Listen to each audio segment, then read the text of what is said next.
Hello, and welcome to the Indie Author Podcast. I'm pleased to welcome you to a special series of episodes where I'm going to be talking with Orna Ross of the Alliance of Independent Authors about the 7 processes of publishing: editorial, design, production, distribution, marketing, promotion, and selective rights licensing. And we're going to be spending an episode on each of those processes. As many of you know, Orna Ross is the founder and head of the Alliance of Independent Authors, a nonprofit professional business membership organization for self-publishing authors. Ally provides trusted advice, supportive guidance, and a range of resources within a welcoming community of authors and advisors. I love Ally so much, I'm not only a member, but also an affiliate. So if you'd like to explore Ally via my affiliate link, just go to theindyauthor.com/affiliates. In addition to the series of the 7 processes of publishing, Orna also appeared in episode 70 of the podcast, Copyright for Authors. This series is going to be an invaluable evergreen resource. For those of you who are new to the indie author world, it provides great foundational information.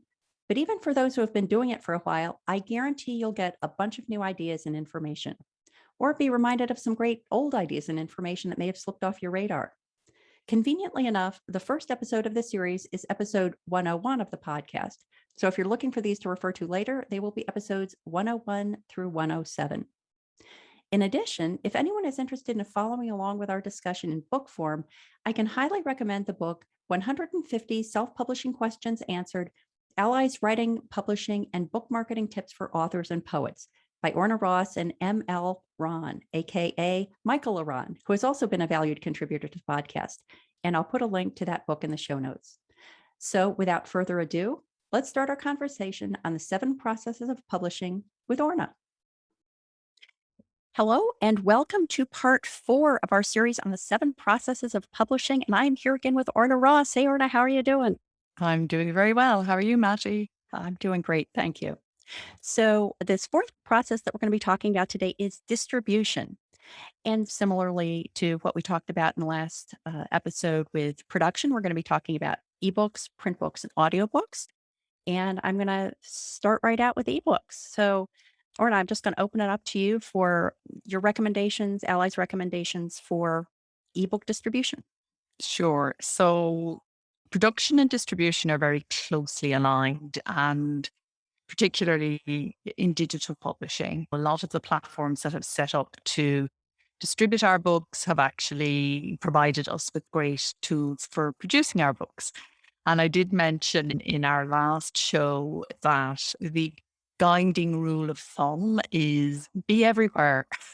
Just get out there. And so with distribution, and especially with digital and with ebooks and audiobooks in particular, it is not that hard to be all over the place. And it is worth your while to do that, because a lot of the countries, territories, and platforms and things that have just been starting up in the last while are in massive growth mode. And so if you're not there, if you're just kind of restricting yourself to what you know, you're missing out on stuff. So with ebooks in particular, this is our general recommendation, but we recognize that this isn't going to work for everybody, and everybody makes their own choices depending on their particular set of circumstances. But we would recommend that you use Amazon for the Amazon ecosystem as a general rule of thumb. So when distributing your books on Amazon, use the Amazon platforms, which are for your ebooks and print books. It's KDP and KDP Print, but you load them both essentially to the same dashboard. For audiobooks, it's ACX, and that is a completely different platform and a completely different dashboard. And we recommend that you distribute non-exclusively. Non-exclusivity is a big deal at Ally. It's one of our core recommendations, because the basis of being an independent publisher means that you can respond to different conditions in the market when things change. If you're tied in with just one self-publishing platform, one distribution outlet, then you are no more independent than the author who has licensed all their rights to one trade publisher. There is no independence there. You're very dependent, in fact. And we have seen members who have suffered through having their books distributed on just one platform. So, yeah, non exclusively Amazon for the ecosystem. And then when you get outside of Amazon, there are aggregators who will distribute your books for you. I know you use Matty, very popular in the US, is Draft Digital, fantastic organization and platform and really easy to use. But there are lots of outlets that Draft Digital doesn't reach. There is Publish Drive in Hungary. They have a really very broad reach into lots of different territories. And there is Streetlib in Italy, and they also, have an extraordinary reach, actually. We're talking literally hundreds of outlets. Now, some of these outlets are very small, but the thing is, you just need to upload your book there once, and then they look after the really widespread distribution of the books. And you can use these together. It isn't a matter of having to choose between them. So you can choose to use Draft to Digital, go to the various stores that they distribute it to, use Publish Drive for the ones that they don't, use Streetlib for the ones that they don't, or have one aggregator and just use them for everything. Some people want the simplicity of just uploading their book once. And so they'll use one aggregator and even use that aggregator to distribute indirectly to Amazon. So the choice is yours, but our recommendation is if you want to maximize your revenue from your ebooks, is to be out there as widely as possible. And as these outlier, you might call them, territories and platforms begin to rise, you're there. Your books are there. Now, just distributing a book isn't enough, generally speaking. Sometimes it is. Sometimes a book just takes off and nobody really knows why. Something has happened, but you don't know what it is. Generally speaking, you're going to need to do marketing. We'll be talking about that next time. But just distributing your book isn't enough. If you're not there, then you can't be accessed. If you're not in, you can't win, as I say.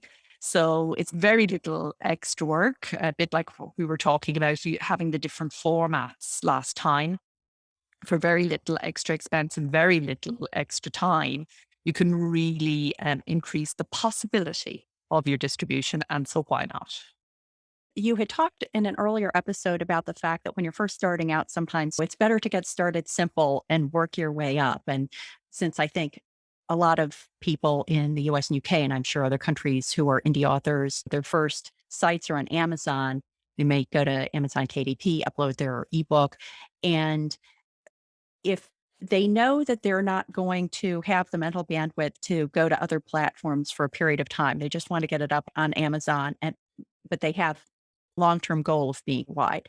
Are there pros and cons to turning on the exclusive button on KDP for a period of time, let's say for the 90-day period? Or should you retain your wide ability right from the start, even if you're not capitalizing out on it right away? There is a danger if you go KDP Select and then you pull your books, and particularly if you're writing in series. So if audiobooks is standalone, it doesn't apply so much, but it does a bit, because from the reader's point of view, they're on a subscription model and they've just got to know you. They've just got to like you. They want more of your books, and whoopsie doo, they're not available to them on subscription. They have to buy them and they may not like that. So that's the danger if you kind of go in and pull out. It takes time to establish yourself on KDP, on Amazon platform, or on the wide platforms. No matter where you go, it's not as easy anymore, if indeed it ever was, if there ever was this mythical golden age where you just put a book up and it's sold in its gazillions. I'm not sure that ever really existed for us all, but it certainly does not exist now when books are just being put out by the new time, day in, day out. So it's going to take you time to build up whatever it is you're going to do. So I would say work out your strategy from day one, and then don't waste time building an audience in a place that isn't part of your ongoing strategy. Let each step build on the last step, slowly but surely, taking you where you want to go. Of course, if it doesn't make sense or something happens, something comes in, changes your mind, learn from your experiences, experiment, explore, all of that. Absolutely. I'm not saying you shouldn't do that, but I am saying that I've seen authors who have just about built a good following on KU suddenly decide, oh, I really should be wide. And then they pull that and then they get extremely frustrated because they didn't really recce that they had to start all over again. And you do. It's a different platform, it's a different outlet. The readers are different. You can't really transfer your readership across. So it's worth putting some thought into your process at the beginning. And then I would say just confine yourself to that in the interest of simplicity.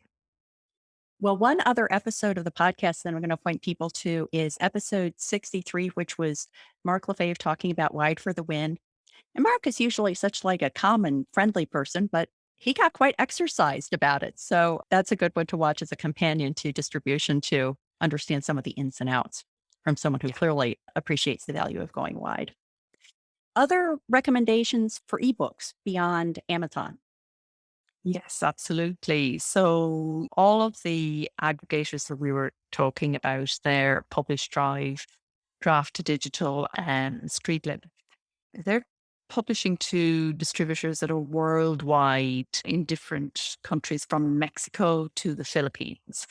So there will be all sorts of distributors that you may not have heard of. And particularly for our US friends, we're very Amazon minded. But if you go somewhere like Germany, Tolino sells far more ebooks than Amazon, as an example. That's just one off the top of my head. So the idea here is, as I said, just getting them out there as widely as you possibly can. So use Amazon for the Amazon ecosystem and then use at least one other aggregator, ideally the three, to reach everybody else. And that will see your books distributed widely. There are a couple of other people, though, that we feel it's worth going directly to. And each time you upload direct, it's a bit of a drag. And, do recognize that. The platforms work slightly differently and you have to familiarize yourself with a number of them. But Apple is one. Apple Books is a really good outlet for ebooks for all sorts of reasons, not least because people who purchase Apple devices very often stay on the Apple ecosystem. If you go directly to Apple again, you will have advantages that you won't have if you go to them through aggregators. And some of the aggregators also have arrangements with Apple, but just generally speaking, that is true. And also, it's a very good platform from a point of view that's not as price sensitive at all as Amazon. So you can charge more for your ebooks. Its reach is fantastic, and they're in far more countries than Amazon is in. And yeah, they really kind of well worth going direct to Apple if you have the bandwidth. Kobo, also another fantastic platform coming out of Canada, but they have lots of partnerships with various distributors around the world. And they partnered in a really kind of clever ways that allowed them to grow and expand and get a real global reach very fast. So if you can go directly to Kobo, again, they run promotions that if you are direct with them, it really makes a difference in terms of moving your books on the platform. Barnes& and Noble in the US is still, it has all sorts of problems.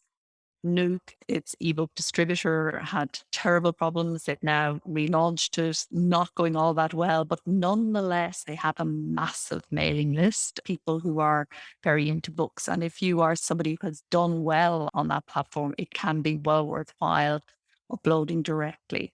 If you do upload direct to some of these platforms that I'm talking about, do reach out to them. They would like to hear from you and know what you're doing. And there are humans, there are algorithms as well, of course, but they're less algorithm driven than Amazon. And so lots of the books, for example, on Apple are human curated. And so promoting them and selling them and getting them out there is quite a different sort of setup to trying to do well on Amazon. It's different. There are some others I could mention, but I think that's enough for now. The only other one I would definitely mention is your own website. We are big in favor and seeing authors doing really well now with selling direct. So 5 years ago, even direct selling from your own website was something that most readers didn't purchase ebooks direct. They wanted to buy from Amazon or wherever they normally bought their books. They didn't want to set up a different account. In short, they weren't as used to buying online as they are now. And the pandemic and lockdown and all of that has accelerated this development very much. Now, readers love buying directly from authors. They love to feel that you've done better. They love to feel that kind of direct connection. And when you sell a book to a reader online yourself, you get their email address. And so they become part of your asset base, which you don't get that information from the other distributors. So, not by any means saying that you should go direct and not use the other distributors. Again, it isn't either or, it's both. But we're seeing people do better and better with direct. And it's growing and growing as a proportion of successful indie authors' income. So, really would urge you to think about it. Since a lot of people, I think, won't have the technical wherewithal to really understand how to set up a mechanism to feed digital data to customers. For example, I use PayHip. So it's not on my website. I have links to it from my website. Is that the approach you're recommending, or is that okay? Or is there a benefit to actually having something on your website? And if so, what mechanism do you use to do that? Yeah, so you can use PayHip or Cells to distribute on your own website. You need two things. You need the transaction engine, if you like, where the reader is going to come and actually pay the money, and then you need somebody to deliver the file. So it's a combination of PayHip. You probably use BookFunnel or somebody to do the actual file delivery. You could download any digital file using PayHip, as far as I know. PayHip is a partner member and highly recommended. They're really fantastic, an outright partner member, and so is BookFunnel. So I think the best way to think about it and do some research on this, and we have an article on selling your books directly on the self-publishing advice site, which is selfpublishingadvice.org. If you just or to Google direct selling Alliance of Independent Authors, you'll get it. But essentially, what you need is, as I said, you need a transaction facility where you can take a credit card number or a PayPal or whatever, and then you need the delivery mechanism. And so you could use somebody like PayHip, which is a third party, and you pay them a percentage of the transaction payment on each file. I use personally, and we use on the Ally site, WooCommerce, which is built into WordPress. If you have a WordPress site, you have access to a WooCommerce site. WooCommerce and BookFunnel then does the delivery. So essentially, you just have to think about, how am I going to take the money? How am I going to hand over the file? And it's a setup. It's something that most people can do for one book in a couple of hours. It's just a matter of working out what way you want to do it. Then you can sell that book for years and add to your bookstore on your website as time goes on. If you trade published, if you're published by a third party, it makes sense that your website is just kind of like a brochure. It really just tells the reader what you do and what your books are roughly about, and gives them a sense of your author platform and, who you are and what you do. But if you are an indie author, it makes total sense that your website is an actual distribution delivery mechanism, because they land on your site somehow, read a blog, listen to a podcast, saw you at an event, whatever it might be. They go to your website, they're there, they're keen, they want to buy, and you're bringing them off somewhere else to buy. Why not have that saying yourself? It really does make sense. So, yeah, I would urge people to, if you're just starting out, think of your own website as the core of your activity and all the other distribution outlets as kind of a circle around that core. My book, Creative Self-Publishing, talks about these processes and how they link together and how you set up so that you can kind of integrate and funnel your readers where you want them to go, because that's kind of what you're thinking about. I think when we start off as authors, we do the first bit and then we do the next bit, we do the next bit, and it's kind of like a jigsaw puzzle. But if you're thinking, if you were a different sort of business, when you originally sit down with your business developer, they would be very sales focused and they would be saying, what is your business design? What is your website trying to do? How is it getting them over? How are you getting the email that you want? How are you getting? So it can be very hard to unpick that and pull it all apart. The blog is the mechanism by which we try to integrate this. And I will talk about it a little bit more when we come to the marketing one, the whole idea of access marketing and the drawing them in through your own world, if you like, bringing them into your funnels. But with a lot of people, I think it's trial and error and it all comes together in the end. You also can try different. I tried PayHip and I tried Sales and I actually ended up with WooCommerce. So I think there's a bit of experimentation here as well. The main thing is that you have your goal in mind. What is it you want them to do? Author sites fall into two. You either want to get the email as your number one, their email address, or you want to get sale as your number one. And once you decide that, I think then you decide which bits you're putting together and what bits go out front. So when we started off, we weren't clear, were we? We were all, Dean Wesley Smith talks about writing in the dark. We were all publishing in the dark. We were doing our best. Now the tools tend to be better. So Aweber was designed as a business-minded tool. Now there are tools that are just for authors, websites that are just for authors. Yep. But I do think that the key to it is, what is your core goal? Because there can be 3 or 4 different things that you want to happen, but what's your number one? When the reader lands on your website or comes into your orbit, your social media, or wherever that might be, what is it you want them to do? And setting up the signposting so that it's really clear. And in a sense, then letting go of all the other things that you kind of like them to do, but you have to forgo. Yep. Great advice. I did want to get back to something you had said about using some of the other platforms like Publish Drive and StreetLib. And even though those are based outside the US, UK sphere, I'm assuming you're recommending, even if you do not have translations, these are still worthwhile platforms to go to with English language books. Yes, they're not about translated books at all. They're all about books in English.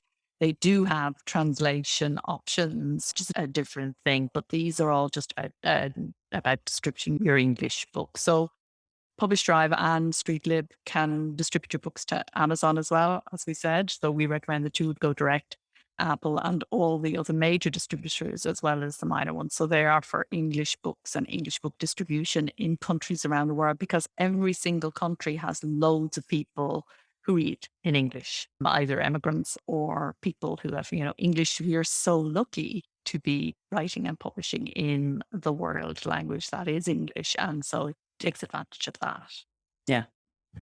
Anything else on the distribution of ebooks front? The only thing I would say is take it easy again, build step by step. So we spoke about not jumping into exclusivity if you're going to jump back out of it. But, you don't have to publish on all these platforms at once, but you can leave that door open so that you can come back to them.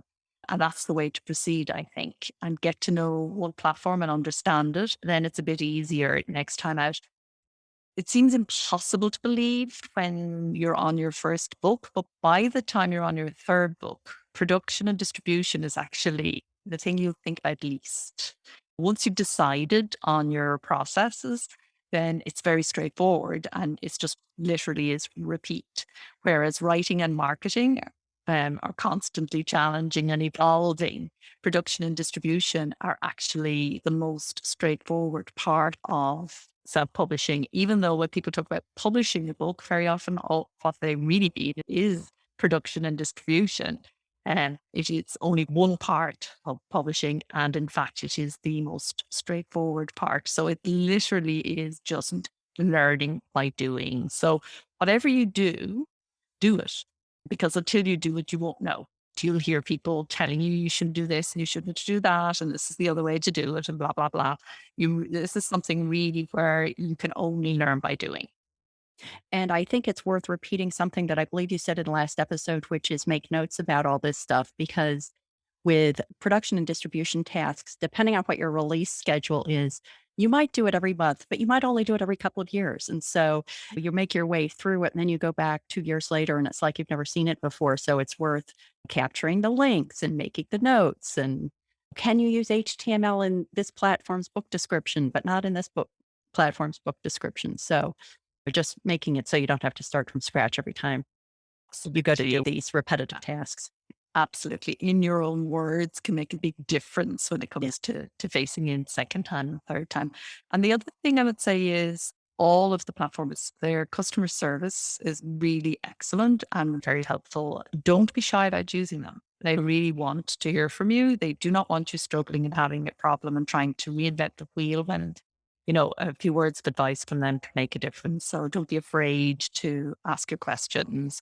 First port of call is always the platforms themselves. If you're not having success, then do feel free to get in touch with us at Ally and we'll see what we can do for you. Great. Should we move on to distribution of print books next? Yes.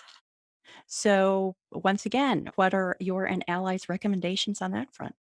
Yes, so we spoke a little bit about this already when we talked about production in the last program. So, yeah, when it comes to print, it's KDP print for the Amazon ecosystem and it's Ingram Spark for the rest of the world. So, you very often hear people talking about 8,000 outlets worldwide. That is essentially where the Ingram catalog is picked up by distribution and wholesalers around the world that enables a library, a bookstore, or another book institution or business to access your book. And that's what you want. Distribution is all about just being there, just getting them out there. So we recommend that you use both. That when you upload your book to Amazon KDP, you do not take expanded distribution. If you do take expanded distribution, that means that Amazon will send your book over to Ingram. And there are all sorts of issues that arise around that. But not least is the fact that if you have any interest in your book being picked up by bookstores, they are not likely to pick up KDP Amazon published books. They are much more likely to pick up a book if it's distributed by somebody else. And that's to do with just marketplace realities in terms of how bookstores feel about Amazon's presence in the book selling arena. So, and that's one reason, and there are other reasons too. So, you don't take expanded or extended distribution in Amazon, and then you upload your book to Ingram Spark. So, you just, as we said in the production program, your interior file will do for both. You just need a slightly different cover. Their systems are quite different, and you just get your head around that. You just upload to the two, but you've only got two. It's not like the ebook world where you've got 200,000. So it is relatively simple, and we are very lucky. I know that there are problems with the platforms, and the platforms are not perfect, but they are amazing tools. There was no way an author could publish, print, and distribute it around the world just 10 years ago. 10 years ago, that was an actual impossibility. The only way you could self publish a print book was to go to a printer, run off thousands of copies, and then you were left with the distribution headache. How am I going to actually get these to people? How am I going to let people know they exist? The fact that we have these tools, they're not perfect, they're getting better. Ingram is having trouble at the moment with the integrity of its catalog, I know, and some people are getting caught in that process. And it can be very frustrating if you've planned your launch and you find you can't do it because you get caught in some problem within the platform. But these platforms are working hard on our behalf. They're taking indie authors into places that we couldn't go before. And yeah, they really are fantastic tools. So take your time and get used to them. But I really recommend, use them. Just a quick break from the interview. Are you getting value from the podcast? Please consider supporting it and all the work I do at the Indie Author with a contribution via Patreon or Buy Me a Coffee. Just go to patreon.com/The Indie Author or scroll to the bottom of any page at theindieauthor.com and click Buy Me a Coffee to pledge a contribution of $1 or $3 per month, or to leave an occasional contribution to indicate the value that a specific episode or resource provided to you on your creative voyage. And now, back to the interview. I wanted to use that as an entree to talk about discounting and returns. And we talked a little bit earlier about how by discounting, we don't mean putting something on sale, but rather a discount that you as the publisher provide to the retailers when they're purchasing your book to sell in a bookstore, for example. Can you talk a little bit about how that works and what considerations indie authors should take into account when they're considering the discounting options? Yes. So the first thing to say, I think the most important thing to say is we talk about using Ingram Spark because it opens the potential for bookstores to access our books and wholesalers and distributors to access our books. And Ingram is more satisfactory in some territories than in others. So in the US, it's very straightforward. Outside of the US, depending on the country, it's less so. And even here in the UK, where it is the most developed outside of the US, Ingram would not be the first distributor of choice for most bookstores. So it's worth bearing in mind what uploading your book to Ingram Spark does is it gives you the opportunity to have your book chosen by a bookstore or a retailer. Now, book selling of print books through bookstores is a crazy business, and it's a miracle that anybody makes any money at all. First of all, it's done on sale or return basis. So they take the books. If they sell them, you get paid. If they don't sell them, they send them back to you or destroy them. Hundreds of thousands of countless numbers of books are pulped each year because publishers don't want them back. As I said, it's a crazy business. Say the book costs $10, then the wholesaler or distributor will take a percentage from that. By the time it gets to the bookstore, they want to discount 55% to sell your book, to put your book on a bookstore shelf. Very often in the office, when they do the math, it just doesn't add up. They cannot make a profit, but they may decide to go ahead and do it anyway because it opens up a distribution outlet and they may develop that relationship and then perhaps use a different form of print or lots and lots. We've seen all sorts of different things happen, and there are different programs on the platform as well that can help you. You won't just get your book into bookstores. Generally speaking, there's going to have to be some sort of marketing going at the receiver end. And what it does allow is that if there is an event that you're at, a literary festival or something like that, if you're running an event in a bookstore, and then sometimes, just for some reason, a store does start to sell your books. So it's all about the ability to have it there, but it's not by any means guaranteeing that now my book is up on Ingram Spark. Now all the bookstores are going to start carrying my book. No. The main publishers have sales reps who are going in and persuading people at head office level in the chains and all the way down the chain to actually take their books this season. And book selling is based very much on a front list and a back list kind of mentality because they only have so much space on the shelf. This is why the launch is so important in traditional publishing. Your book only has a number of weeks to make it. If it doesn't start to really sell, then you're into the returns thing. So this is a very long-winded way of saying, unless you actually have a plan for bookstore distribution of your book, then you may want to forget about putting the higher level discount that the bookstores demand, the 55% plus discount in Ingram. You may want to opt for a lower discount, and you may not want to take returns because all of that is set up with a bookstore in mind. But if you don't have an actual plan for bookstore sales, they are unlikely to suddenly take off by themselves. And then you're setting lower discounts for the books that do sell.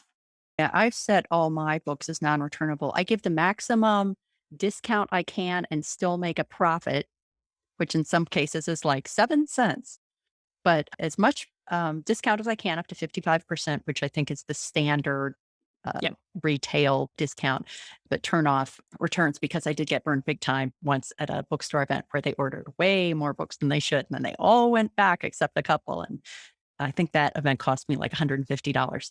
And Yeah. in my business plan, bookstores, I'm kind of doing it as community outreach. I'm making it available as community outreach because it's not a significant part of my business. But of course, I don't want to deter someone who's interested, but it's not a market I'm going after. Very wise. And that's the way to do it. And the returns thing just doesn't work, because when you get the books back, they're not even saleable. Very often they're damaged, and it's actually a real environmental problem as well, underlying that whole business model. So whether it will change or not in times to come, a lot of intelligent people have tried to improve this system, failed so far. But yeah, so that's really wise, Matty. And that's what I would kind of urge listeners to do, is to work out the plan. We all love the idea of our books being at the front of a bookstore, but Yeah. the truth is, if without the backing of a major publisher who has paid for that placement as part of their marketing on the author's behalf, it's highly unlikely. And even those authors who have been trade published and have got into bookstores that way, very often the book is down the back, invisible to most people, doesn't move, and just ends up being sent back. So for most indie authors, keep the focus on online selling from your own website, ebook selling, audiobook, all much, much easier. Nothing is harder than print book through bookstore. One organization that I think is doing a good job of stepping into a needed space is Bookshop. So, bookshop.org being a group that people can order books through, but print copies of books, and a portion of the proceeds goes to indie bookstores. And if you're an affiliate, which I am, you can set up a shop. I've set up a shop with my own books. And so if somebody buys one of my books through Bookshop, I'm getting a royalty, but I'm also getting a little bit of money as an affiliate. Is bookshop.org an organization that Ally recommends? Yes, we love them. They're Yeah. great, and love the creative thinking behind the organization and the wish to shake up this world that does need a shaking up. So yeah, they're a great organization. The other thing I've really liked about Bookshop is that I really wanted to get out of the business of packaging up and sending out books. Very occasionally, people would purchase books. The one selling I actually do on my website is I do have it set up so that people can purchase signed copies, but it was a lot of trouble and it didn't happen enough. Like, I wasn't going to disappoint that many people. So what I ended up doing is pointing people to Bookshop. And then if they drop me a note, I'll send them a signed book plate, because that's Lovely. much easier to handle. And in the end, they have a book that's inscribed specifically to them. But yeah, just another, as you were saying, hold it up to your business plan. And I did not want to spend my time packaging up books and driving to the post office. So Bookshop was a nice alternative there. That's great. And then there are other people for whom packing up books and sending them to their beloved readers is their idea of heaven. Yeah, they actually love it. And if that's you, then by all means. And if you are determined to get your book into bookstores, we have seen indie authors do great things in bookstores. I'm not saying it's not possible, Mhm. but I am saying too many indies think just putting their book up on English Spark is going to do it. It's not. Yeah. And for all these things, I always say, weigh the time you're going to spend with the benefit that you expect to get, and then align your actions to match up to your goals. Absolutely. Would you consider pricing part of distribution, the determining the price for your books? Yeah, again, it's one of these crossover ones, isn't it? It crossovers between promotion and distribution. But yeah, the way I tend to think about it is that setting your base price is distribution, Mhm. and then setting your promotional pricing is promotion. Mhm. So yes, I think deciding or experimenting to find out your ideal price point is part of becoming a good book distributor. And that is very often for people a bit of trial and error. So this is a question that comes up in Ally a lot. Well, people hear from other people, I didn't buy your book because it was only $2.99. I just assumed it was really good. And then people who think pricing is all about being cheaper go, that's crazy. Nobody does that, Yeah. but they actually do. And so people have very different relationships with money, and you need to get clear about your genre and where your typical readers fall around that. There are genres that are price sensitive, and the big genres that are read by the whale readers tend to be more price sensitive. So the romance and fantasy and so on. There are other genres that are not price sensitive at all. And there are genres where they really want quality books, something like, say, poetry, some really beautiful books that don't have very many words, but a huge amount of production has gone in, and the pricing reflects that accordingly. So, yeah, the main thing for you to know, first of all, is your readers typically, are they price sensitive?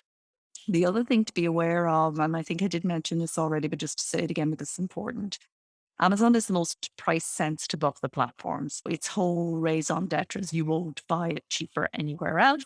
So they will price match if your book is cheaper somewhere else. So just holding that awareness that your book doesn't have to be the same price on every platform, and it doesn't have to be the same price on your own website. You can't undercut Amazon on your own website. They will just price match or lower. So you don't want to try to do that. But the opposite, very often, if the reader who's on your website is not going to be running around comparing prices and seeing if the book feels like a reasonable buy to them, they'll be quite happy to buy it directly from you for a bit more. So the main thing to do is play with your pricing as well. Don't feel it's set. It's well worth seeing what your sweet spot is, and that can take a bit of trial and error. You want the place where the price doesn't put off volume, so that you're getting that sweet spot between the number of copies sold and the amount that you're charging for the book that delivers the most revenue for you. And as I said, we have had many times, and I myself can attest to having put my prices up and having sold more copies when they were more expensive than when they were cheaper. So it definitely does happen. I'll point people to another Mark Lefebvre episode of the Indie Author Podcast, which was way back in 20, working with libraries and bookstores. So Mark had some great information to share about that. And then I just spoke with J.K. Ellum about taking the long view for publishing success. And he was encouraging me to put up the price of my novels. I don't know why this is such a mental block for me, but they're now $4.99, and I'm on the fence about going over $5. But I think my biggest pricing challenge is international pricing. So there are all these platforms that are now enabling reach into more and more countries. And oftentimes on platforms like Google Play is the craziest, because you can set your book price in all sorts of countries, and it could be a full-time job just to research what a reasonable price is. And normally they'll suggest a price. So you put in $4.99 for the US, and then it'll suggest the price that you could charge in other countries, in other currencies. But I have never been able to tell if they're strictly doing a dollar conversion into that currency, or if they're somehow factoring in that country's price tolerance. Do you have any insight into that? Yeah, unfortunately, it's just a straight currency thing. Yeah. So that leaves your book too expensive, generally speaking, in India or other countries that, as you say, the pricing tolerance isn't high enough. Again, I would say not to get too hung up on this, and certainly not at the beginning. If you have a relationship in a particular country, if you find that your books are selling a lot in a particular country, then it's worth going in there and working out your pricing there, just as you would in your home territory. But if they're selling little or nothing at all in those countries, then don't worry too much about it. It's unlikely that just changing the price is going to be the thing that will actually start them selling. You would want to be going in and fixing up the price and fixing up some marketing as well, to have a plan, in other words, to make it worth your while to go to the bother of working out what you feel it should be there. Yeah. Other thoughts about distribution of print books?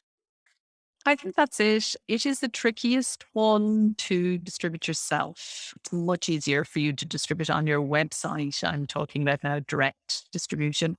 Much easier for you to distribute ebooks and audio than it is print. Print is harder, and you may not want to do that. And you can develop print partnerships I think is something that we're seeing indie authors do more. So small indie publishers that are already working in print and have print distribution outlets and have worked out a good print strategy. It can be a good thing to team up with them and let them take that weight, because print is different and it's harder. So unless you really want to go into print in a big way, I would say keep it simple. Just KDP and Ingram Spark it, and it's available, and then you can go from there. Great. So now we're going to turn to distribution of audiobooks.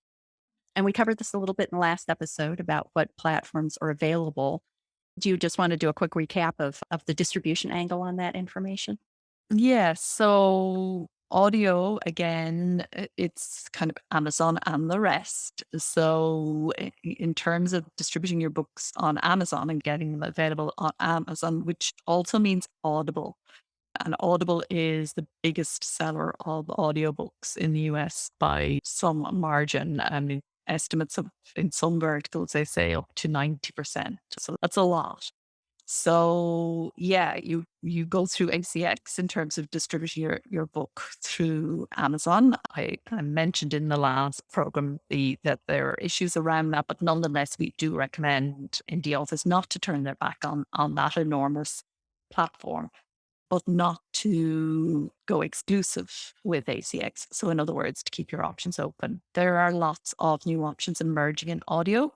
Audio books are in growth almost everywhere in the world, and there are lots of different platforms that are emerging to take advantage of that. So in addition to ACX, you may want to put your books on Findaway or Authors Republic or Soundwise or one of the other distributors of audiobooks. It's not so much with ebooks, the different aggregators, you can match them up. There are ones that some aggregators go to and others don't. There is overlap, but there are lots of different ones with audiobook distribution, ACX, and one other will suffice. It will get you into the vast majority of the audiobook distribution outlets around the world. And don't neglect audiobook. It is as easy to download an audiobook as it is to download an ebook. And that's kind of hard for some people who are not used to audio to wrap their heads around. But basically, it's just a digital file. So once the device can take it and your mechanism, again, I'd do a shout out for BookFunnel here. They do a great job in terms of distributing audio directly for authors.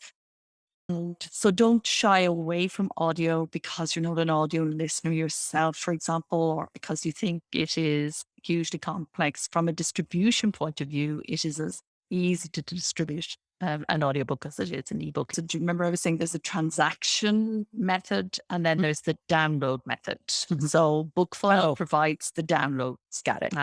But you need to set up your payment facility and then you just give the BookFunnel link. And you don't have to do that. You can just provide your EPUB yourself and let it be downloaded. But for a not very significant annual sum, they look after all my ebook hasn't downloaded emails that you don't want to be getting. Yeah. When their system is just so well set up, they can also collect email addresses for you so you can see exactly who did download or didn't. Sometimes we make sales and the person doesn't read the book. It happens. All of these kinds of things. There's loads of things that BookFunnel can do for you that you can't do for yourself. I think it's a service that's well worth paying for, but it isn't essential. So all it is handling that download. There are many ways for you to take the transaction payment, which would be Zells or PayHip, the one that you use. There are lots of them, and that will also deliver the download as part of the sale. I use WooCommerce, and Ally uses WooCommerce together with BookFunnel to ensure just ease of download. Any of those things where somebody might call you up and say, my download didn't complete or something like that. Like we were talking earlier about the fact that one of the things I wanted to get rid of was packaging up books. And you pointed out quite rightly that there's some people who would find that very gratifying. But I don't know that anybody really finds it gratifying to answer questions about why a file didn't download. And So any of those things, I think that the options for asking some other expert person and organization to help you do that, they're so affordable that from a business point of view, it would be hard to justify, no, I'm going to slog through that myself because I want to save the cost of having somebody else take care of it for me. Just pay the money and then spend that time writing more stuff. I totally agree with that. Yeah, Yeah. absolutely. We had talked a little bit before also about the difficulty of coordinating launches across media. I guess now we're sort of spilling into the next episodes, which are going to be about marketing and promotion. But we had said that it is very difficult, but it's very hard to anticipate when an audiobook is going to be available. So with ebooks, you can go on there and say, my launch date is December 1st or whatever it is, and you have control of that. But I don't know of any platform for audio that you don't just put it up there and then sit back and then pretty soon they say, your audiobook's up. And I think you can almost make a benefit of that by just making it like a separate launch. Because I think if you launch it all at once, there are certainly benefits to be had there. But if you have to spread it out, then you can make a virtue of it by saying the audiobook isn't going to get lost in the availability of the ebook and the print book. I can kind of rev up the excitement for that again. Yeah, absolutely. I mean, traditionally, again, and we can learn a lot from traditional publishing and how they do things. There was always the hardback launch and then the softback launch, and they were seen as two different publicity opportunities. And it's the same for us. So you can have your ebook launch, then do your print, then do your audio. There's nothing to stop you doing that. And all the while you're collecting reviews, hopefully, and blurb quotes and things that can be used in the next launch. And then very often, if you've had two prior launches and then you say have your audio launch, at that point you can begin to reach out to media and stuff because you've got some demonstrable feedback and reviews and things. So yeah, you could definitely make a virtue of a staggered launch. As you say, there's also something to be said for they all go up at the same time. They're all available at the same time. You're not getting emails saying, when is the audiobook out? All of that kind of thing. But the staggered launch, if you're just looking at it from a marketing perspective, it makes sense to actually stagger your launches. Do you have any thoughts about audio to libraries? Yes, it's becoming a much more popular digital audio. So libraries always liked audio. They've had CD-ROM and CD and tapes and things going way back when, and digital audio is now really popular. So, in terms of reaching that library market, Overdrive has traditionally been the distributor for ebooks, and they are also active in audio. There are lots of people coming into that market to provide that bridge. Kobo is involved as well. So, yeah, again, it's just a matter of making sure that you have widely distributed. If you've used the various services that we're talking about, then you will find yourself in the right place. If you haven't, then you're just not there. So it won't happen for you. Being there doesn't guarantee that it will happen, but it makes it possible. Yeah. We did talk about audio quite a bit in the previous episode, but are there any other aspects of audio distribution that you want to highlight? No, except I probably want to just say again what I said at the beginning is not to neglect audio as a format that is easily distributed on your own website. And I suppose the other thing is not to neglect audio overall, because I do hear the authors saying, oh, I don't listen to audiobooks. Who listens to audiobooks? To recognize this really is a growth market. The other thing that I hear a lot when it comes to audiobook distribution is authors are selling their audio rights to audiobook in inverted commas publishers who are really distributors and who are taking them out there and paying very little for the privilege. So when you speak to an author about that, very often they'll say, for me, audiobooks are just the jam. So I concentrate on my ebooks, and anything that happens with audiobooks is, but I would say that every format, audiobooks really have the potential to do extremely well for indie authors. And I think we are not taking advantage of that enough. So I would say think again if one of the audiobook distributors does approach you and offers you a bit of a lump sum to give over all your rights, some of them for a very long term, for very low percentages. These are not good deals in the main. And it's worth, okay, you get the book, you get the audiobook made, you get maybe a good narrator and a narration that you're happy with and so on, but maybe not. My point is, don't undervalue your audio rights. They are very valuable. I will put in a plug for the Ally Watchdog Desk. Is that open only to members to ping that group? And we have an outreach aspect to the Watchdog Desk where we do a ratings list. So you can look up a publisher or a distributor or any service and see what the Ally rating is for that service. So that's available to everybody. In terms of actually looking at your contract and saying, it's a good contract, it's a bad one, your advance is too small, your percentages are rubbish, and there's no reversion clause, that kind of stuff. And that's for members only. Great. Well, Orna, thank you once again for talking through distribution. What number were we up to there? The fourth in our series of the 7 processes of publishing. So 3 more to go. Stay tuned for that. And please let everyone know where they can find out all about you and the Alliance of Independent Authors online. So the Alliance of Independent Authors, which is a non-profit association for self-publishing writers, is at www.allianceindependentauthors.org. And I'm Orna Ross, and I'm at ornaross.com. Great. Thank you, Orna. Thanks, Matty. Bye now.